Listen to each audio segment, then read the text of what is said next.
You know, sometimes you hear a story and you think, no way, that's got to be a movie. Well, this is one of those stories, except it's all true. We're about to break down Britain's biggest ever cash robbery, a crime so bold, so brilliantly planned, it's become the stuff of legend. And it all kicks off with a number that's just hard to even wrap your head around. £53 million in cash. Just take a second to picture that. We're not talking about a number on a screen or a bank transfer. We're talking about a literal mountain of physical money, supposedly locked away in one of the most secure buildings in the entire United Kingdom. So the question is, how in the world do you pull off a heist like that?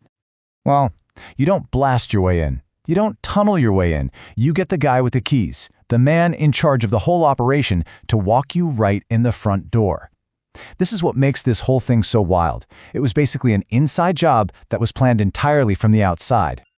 All right, so let's set the scene. We're in Kent, England. It's the early morning of February 22nd, 2006. Our location is the Securitas Cash Depot, and this place, it's basically Fort Knox. We're talking high fences, reinforced gates, cameras everywhere. It is designed to be absolutely impenetrable. But on this night, all of that was about to become completely useless. And this is where it all kicks off. Around 1:20 a.m., the security cameras pick up something strange.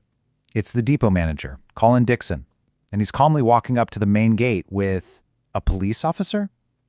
Dixon uses his own key card. He buzzes them through. He tells the guard inside there's some kind of emergency.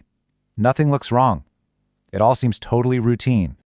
But the second they're inside that gate, everything changes. The cop pulls a handgun.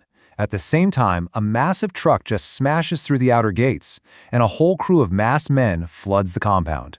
And these guys are not messing around. They have AK-47s, shotguns, body armor, and they move like a special forces unit. They take control of the entire facility, rounding up all 14 employees with terrifying efficiency. Which brings us back to the one part that makes no sense, right? Why on earth is the manager, Colin Dixon, helping them? He's the one telling all the other employees to stay calm and cooperate. Was he in on it the whole time? The inside man? The mastermind? The truth? Well, the truth is way, way worse than that. See, to understand what happened at the depot, you have to rewind the clock about 24 hours. Because this heist didn't really start at 1 a.m. with a fake cop and a gun. No, it started the evening before, on a quiet country road with a very convincing and very fake traffic stop. The gang's actual plan was as ruthless as it was brilliant. Step 1. They grabbed the manager. Two guys dressed as cops pulled Colin Dixon over on his drive home, abducted him, and took him to a remote farm. Step 2. They went to his house. They told his wife that her husband had been in a serious accident and they needed to take her to the hospital. Can you even imagine? So she and their young son get in the car, and that's when the gun comes out. They were taken to the same farm where her husband was being held, and the ultimatum was simple. It was chilling. Open the depot for us, help us get the cash, and your family will live. If you don't, well, they didn't have to finish the sentence. Colin Dixon wasn't a criminal. He was a hostage. So after the gang cleared out the vault and took off, they left Dixon and his staff locked inside these giant cash cages. Eventually, the alarm was raised, and when the police arrived, they were just stunned. This wasn't just a robbery. It was the biggest cash heist in the nation's history. The investigation was codenamed Operation Athena, and it was massive from day one. They put up a £2 million reward for information, the largest ever in the UK. The race to find this crew was officially on. The problem was, the CCTV footage was useless for identifying faces. Everyone was masked. So the cops had to get creative. They started giving the crew these nicknames, kind of like characters out of a movie. You had the chief, who was clearly in charge, holding an AK-47 and a stopwatch. There was the cop, the guy who got them in. The binder, who went around tying everyone up with cable ties. These weren't just random names. It was the first step in turning these anonymous shadows into actual suspects. And the first huge break in the case, it came from the most unlikely place you could ever imagine. A tip that the police had actually gotten before the heist led them to a makeup artist named Michelle Hogg. When they brought her in for questioning, she completely broke down. She admitted she'd been hired to create disguises for a group of guys. We're talking prosthetic noses, fake beards, the whole deal. They told her it was for some low-budget film shoot. She had absolutely no idea she was actually prepping them for the crime of the century. Michelle Hogg's story was the spark that lit the whole investigation on fire. Her trash can basically became a treasure trove of evidence. Discarded makeup kits covered in the gang's DNA. And one crucial item, a tube of skin dye with a little label on it that said Lee.M. This was huge. And right after that, everything started falling into place. The getaway cars were found burned out. An abandoned van turned up with over £1 million inside, and a balaclava with more DNA. A raid on another house uncovered a detailed map of the depot. The so-called perfect crime was starting to look pretty messy. So, that tiny label, Lee M., pointed investigators toward a man who just did not fit the profile of a typical gangster. He wasn't some career criminal hiding in the shadows. He was a celebrity, a famous, hard-hitting professional athlete. His name was Lee Lightning Murray, and this guy was living a complete double life. To the public, he was a rising star in the world of mixed martial arts, a UFC fighter known for his lightning-fast hands. But to the criminal underworld, he was a notorious South London gang leader who commanded both respect and fear. He was a professional fighter in Las Vegas one minute, and the meticulous planner of Britain's biggest heist the next. It was just unbelievable. So the cops were pretty sure it was him, but they had to prove it. And then they got the luckiest break you could ever ask for.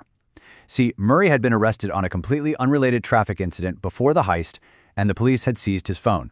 Well, they checked it, and what did they find? Only a recording of him talking to another man, Leah Rusha, planning the entire robbery in meticulous detail.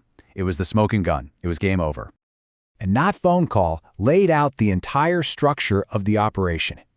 This wasn't just one gang. It was a criminal supergroup. You had Lee Murray's crew from South London providing the high-level planning and the muscle. And they had teamed up with a local crew from Kent, led by this guy Leah Rusha, who had all the inside knowledge and, most likely, the map of the depot. It was a joint venture. As the police started closing in and arresting members of the Kent crew, Lee Murray and his right-hand man, Paul Allen, knew the net was tightening. So, with millions of pounds in cash, they did what any high-level fugitives would do. They ran. And that kicked off a massive international manhunt that would stretch across continents. Okay, you have to hear this. Just 4 days after the robbery, Murray and Allen slip out of the country on a ferry and just vanish. For months, they were ghosts. Then, British police get a tip that their families are flying to Morocco. So they send a couple of undercover officers to follow them, just to see what happens. And in one of the craziest coincidences I've ever heard, these officers are just sitting by their hotel pool in Rabat when they look over and see their targets, Lee Murray and Paul Allen, just chilling a few feet away. I mean, you can't make this stuff up. Days later, Moroccan special forces stormed a shopping mall and arrested both of them in a dramatic raid. But even then, Murray had one last trick up his sleeve. You see, Britain didn't have an extradition treaty with Morocco, and Murray's father happened to be Moroccan. So from his jail cell, he applied for and was granted Moroccan citizenship. As a citizen, he couldn't be handed over to a foreign country. He thought he'd found the perfect legal loophole to escape justice. He thought he was clever, but the British authorities were more persistent. They couldn't extradite him, but they convinced Morocco to try him there for the crime he committed in Britain. And in the end, a Moroccan court sentenced Lee Murray to 25 years in prison, a much harsher sentence than he would have gotten back in the UK. His right-hand man, Allen, was sent back and got 10 years. Most of the crew got long sentences. But as you can see, one of them, Kean Patterson, the guy who played the cop, he just vanished and has never been caught. So, the gang was brought to justice. The mastermind was behind bars. Case closed, right? Well, not quite. Because while the criminals were caught, most of the loot was not. And this leads us to the final and most frustrating mystery of the Securitas heist. Let's go back to that original number, £53 million. In the end, after all the raids and all the arrests, the police only ever managed to get back about $21 million. That leaves a staggering £32 million. That's over 60% of the haul that has never been found. It just evaporated. So where did it all go? Police have their theories. They believe a huge chunk of it was moved out of the country almost immediately, probably laundered through businesses in Cyprus, or maybe it even ended up in the hands of the Turkish mafia. And of course, there's the money that the one guy who got away, Kean Patterson, might have taken with him. The trail has gone completely cold. So in the end, Lee Murray traded his freedom and a promising fighting career for a concrete cell in Morocco, where he'll be until at least 2038. His accomplices have all served their time, and yet £32 million is still out there somewhere, a ghost fortune from a crime that will never be forgotten. Which leaves us with that one final question. For the people who planned it, and especially for the one who got away, was it all worth it?